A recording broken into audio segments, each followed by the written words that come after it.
Most people in crypto think they're early, but they're actually holding the wrong thing. I didn't realize that at first. I honestly thought crypto worked the same way everything else does. If a company grows, the price should go up.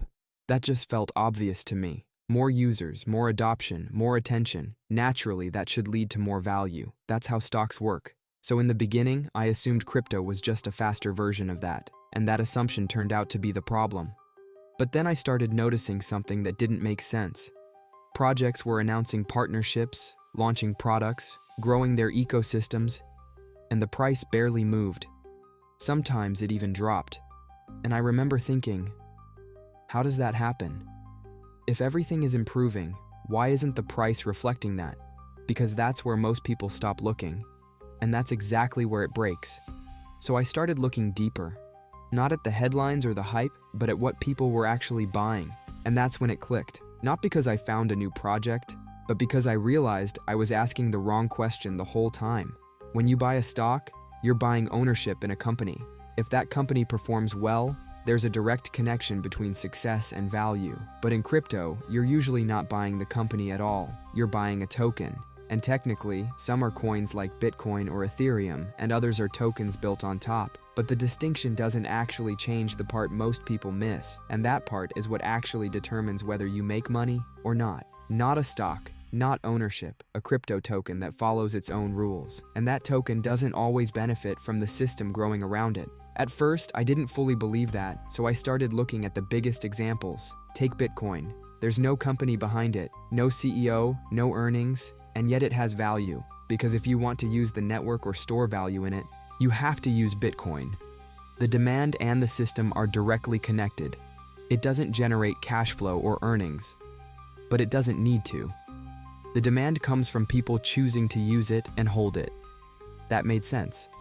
But it also created a new problem I didn't see at first. Then I looked at Ethereum, and this is where it got more interesting. Ethereum isn't just a currency, it's a platform. People build apps on it, NFTs, DeFi, smart contracts, and every time those things are used, they require ETH for gas fees. And depending on network activity, some of that ETH even gets burned, which can add another layer of pressure over time. So again, usage creates pressure. Not perfectly, but enough to matter. By now I'm thinking, this should apply everywhere. Then at that point I'm thinking, okay, I get it. If the system grows and the token is required, the price has a reason to move. But then I looked at Salana, and this is where things started to feel different. It's fast, it's cheap, it's efficient. People are building on it, users are active, transactions are happening constantly. So by that same logic, the price should always reflect that growth, right? But it doesn't. And that's the moment everything started to fall apart for me. Not because it's failing, but because the way value flows through the system is different. And that's where it stopped making sense to me. That's when I started asking a different question. Not, is the network growing? But, how much pressure does that growth actually create? Because if fees are extremely low, if usage doesn't require holding large amounts, and people can interact with the system without really accumulating the token, then the connection starts to weaken. And once you see that, you start noticing it everywhere. That's the part that bothered me. Because if I'm seeing growth, and I'm still not seeing price move, then what exactly am I holding? Some tokens are designed to be used constantly. Some are barely required at all, and some are mostly moving because people keep buying them, like meme coins. No built-in demand, no forced usage, just belief. And belief can move markets, just not always in a way that lasts. Once I saw that, I realized something uncomfortable.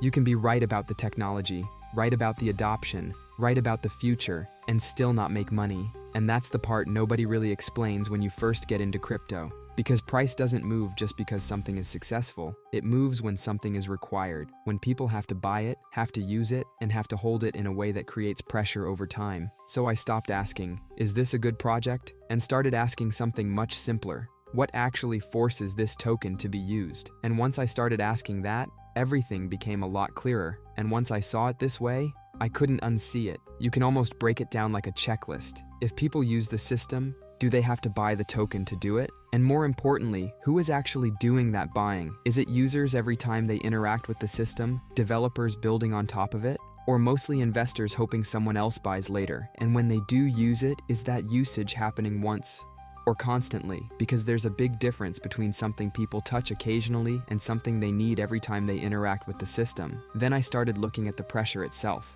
because this is where the difference really shows up. Are the fees meaningful enough to create real buying pressure? Or does the money just move through the system without ever really touching the token in a meaningful way? Because low fees are great for users, but they can also mean less pressure on the asset itself, and using a token once is very different from needing to hold it over time. That's where a lot of people get it wrong, and if the fees are too small, even a lot of activity might still not be enough to matter. Then there's another part most people overlook, and this part is almost never talked about. What happens to the token after it's used? Is it burned, removed from supply, locked up, or does it just get recycled right back into the market? Because if it just cycles back out, then usage alone doesn't really tighten supply. And that changes everything, because now you're not looking at crypto the same way anymore. And the more I looked at it this way, the more patterns started to show up.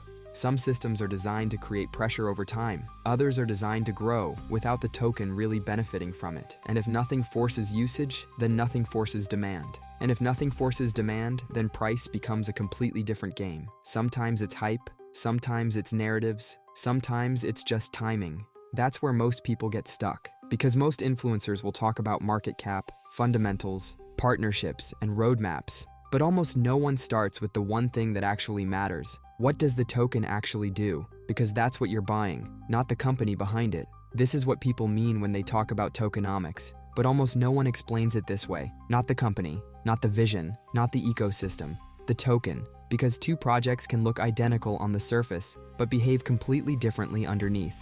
One might require constant buying pressure. The other might not need the token at all. And if you don't understand that difference, you can be right about everything, and still be wrong about the price. That's where most people lose. Not because they picked a bad project, but because they misunderstood what they were actually buying. Because if the system can grow without the token growing with it, then those are two completely different stories. And once you see that, you can't unsee it. It changes how you look at everything. It changes what you pay attention to. And honestly, it makes a lot of the noise disappear. Because now you're not chasing hype. You're watching for one thing: pressure. Real, unavoidable, built-in pressure. And once you start seeing which systems have that and which ones don't, you start realizing why some prices move and others don't, no matter how good the story sounds. And once you see that, you realize how many people are still missing it, and everything shifts. You stop watching price and start understanding what actually moves it. So it stops being about whether the project succeeds or how many partnerships it has. It comes down to something much simpler. If it does succeed, if users grow, if the system expands, if real money actually starts flowing through it, does the token's value rise with that growth? Or does all of that happen while you're still sitting there, holding something that doesn't move? Because that's the part no one tells you. And that's the part that changes everything. Most people don't realize it until it's too late. You weren't wrong about the future. You were just holding the wrong piece of it.